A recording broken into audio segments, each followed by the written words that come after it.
नमस्कार, मी स्वरा. आज तुम्हाला अशी कुरकुरीत केळी चिप्स बनवून दाखवतो. बटाटे चिप्स आपण नेहमीच खातो. उपवासाचे दिवस सुरू आहेत, तर मग केळीचे चिप्स झालेच पाहिजेत. कंटाळा येतो कधी-कधी बटाटे चिप्स खाण्यासाठी. तर लहान मुलेसुद्धा आवडीने खातील. उपवासच काय, मधल्या वेळेससुद्धा आपण मुलांना तळून देऊ शकतो. लहान मुले आवडीने अगदी सहज खातील. मस्त असे खमंग. आणि कसे करायचे, केळी कुठल्या प्रकारची घ्यायची ते इथे दाखवणार आहे. बघा करून एकदा. आता या ठिकाणी कच्च्या केळीचा वापर करायचा आहे. कच्ची केळी कशी ओळखायची? कारण असं दाबून बघायची. जर थोडीशी अशी दबल्या गेली तर ते आतून पिकल्या जाते. कारण आणि जे अशी जाड असते, अशी घट्टपणा असतो ना, ते हिरवीगार अशी केळी इथे बघायची आहे. कच्ची केळी घेतलेली आहे. ही खूप कच्ची आहे. लूज वगैरे काहीच नाही. आतून पिकलीसुद्धा नाही. मी दाबूनच घेतलेली आहे ही. आता हे मागचं पुढचं हे बोट कापून घ्यायचं आणि आतून चिरा मारून घ्यायचा आणि हे सालं अशी काढून घ्यायची. इथे प्रोसेस ही हळू करा, नाहीतर चाकू हातावर लागण्याची शक्यता असते. तुम्ही तुमच्या आवडीप्रमाणे तुम्ही सालं काढू शकता. ही पद्धत खूप सोपी आहे साल काढण्यासाठी. इथे पहा, सहज निघालेलं आहे साल. कच्च्या केळीचे सालं काढायचे जरा कठीणच असते, कारण त्याला चिकटपणा असते, ऑइल असते. त्याच्यामुळं हे कधी-कधी निघत नाहीत. खूप असं चिकटून बसलेले असते. आणि इथे पहा, मी हे पूर्ण साल काढून घेतलेले आहे. आणि हे काळं पडते बरं. असं समजा ना की किंवा घाण आहे किंवा माती लागली असं काही नाही आहे. ती काळी चिकटपणामुळं पडते. आता हे असे काप करून घेते मी. चिप्सचं जर तुमच्याकडे मेकर असेल तर करू शकता, पण मला हे सुरीने छान वाटते. पातळ-पातळ असे काप काढून घ्यायचे पहा इथे. आणि आवडीप्रमाणे इथे पातळ काप ठेवायचे. जेवढे तुमचे पातळ असतील ना, तेवढे छान कुरकुरीत होतात. साईडला असे जाड वगैरे ठेवायचे नाही, पातळच घ्यायची. आणि ही प्रोसेस हळूच करायची. कारण काय होतं, आपण चिप्सच्या मेकरनं करू शकतो ना, कारण काय होते, चिप्सवर असे करायला गेले ना, ते पातळ होतात, तुटल्या जातात. त्याच्यामुळे हे ना चाकूनेच कापून घ्या. अशा प्रकारे बघा, आरामात होऊन जातात. आता हे दुसरा पण कापून दाखवते. आणि पातळच असे काप करून घेणार आहे मी. आवडीप्रमाणे इथे पातळ असे ठेवायचे मस्त, जेणेकरून तेल पण लवकर पित नाही आणि तळल्या पण खूप लवकर जातात. काहीच वेळ लागत नाही आहे. जाड जर ठेवलं तर बरा वेळ लागतो आणि तेल पण हे केळी शोषून घेते. इथे केळी मला साईजला थोडीशी लहानच भेटलेली आहे. मोठी जर अशी केळी भेटली ना, मोठे मोठे चिप्स होतात. इथे साईजला थोडी केळी ही माझ्याकडे छोटी साईज आहे त्याच्यामुळं. आणि इथे पहा, अशा प्रकारे झालेले आहेत. आणि पहा, ही किती पातळ करून घेतलेली.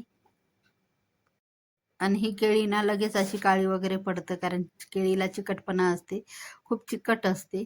त्याच्यामुळे लगेच काळी होते. आता मी काय करणार आहे, हे मिठाच्या पाण्यामध्ये धुवायची केळी. कारण मीठ भरपूर असं टाकलेलं आहे आणि पाण्यामध्ये आपल्याला हे जरा चिकटपणा कमी होते आणि थोडासा काळवटपणा कमी होते. थंड पाण्याचा इथे वापर केलेला आहे मी, कारण कोणी धुत नाही. कच्ची केळी कधीही धुवायची, कारण त्याला खूप चिकटपणा असते. कधी-कधी गळासुद्धा खव-खव करते. त्याच्यामुळे हे मिठाच्या पाण्यात केळी धुवून घ्यायची छान. हातावर थोडीशी चोळायची आणि चाळणीवर काढून घ्यायची. आणि मिठाच्या पाण्यामध्ये धुतलं ना, केळीला सुद्धा छान असं मीठ लागते.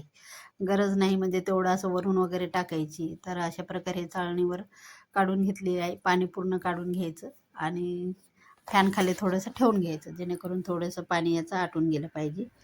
आता हे झालेलं आहे पहा. आता तेल ठेवते मी इथे. तेल आता थोडंसं जास्त टाकलेलं आहे आणि तेल आपल्याला थंड वगैरे कोमट असं काही करायचं नाही. तेल खूप छान गरम करून घ्यायचं, कडकडीत असं.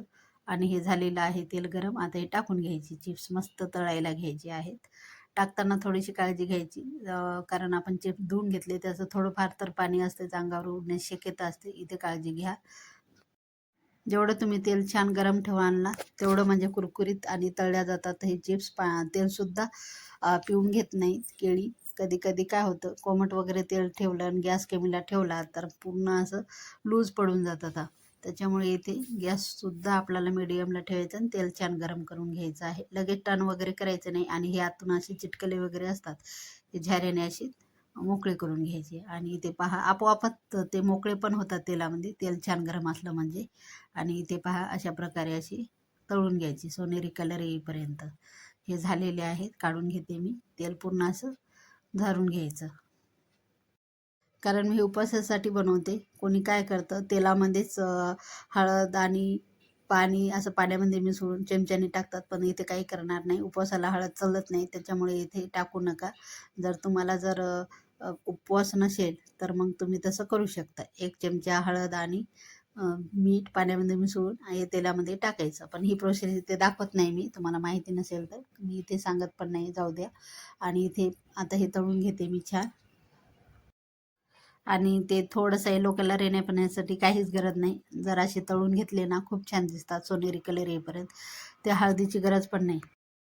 आणि ते पहा किती छान असे चिप्स दिसत आहेत. साईज बघा किती छान झालेली आहे. तुटले फुटले काहीच नाही आणि अशा प्रकारे पूर्ण तळून घेतले मी. इथे पाहू शकता मस्त असे. आणि मस्त वरून मीठ टाकून घ्यायचं. आपल्याला गरम असतानाच मिठाचा वापर करायचा. इथे शेंदे मिठाचा वापर करा, जे तुम्हाला उपवासाला चालते तेच. आणि ते पहा मस्त झालेले आहेत. इथे मी रोजचं मीठ वापरते. तुम्हाला शेंदे मीठ असेल घरामध्ये तर ते वापरा. जर हे चालत असेल तर हे मिठाचा इथे वापर करा, रोजच्या मिठाचा. अशा प्रकारे झालेले आहेत. लहान मुले तर अगदी आवडीने खातील. नक्कीच करून घ्या.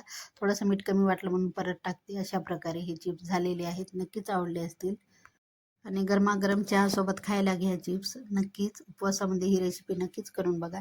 आणि आवडली असेल तर बघा इथे कुरकुरूसुद्धा झालेले आहे. तोडून दाखवते अशा प्रकारे.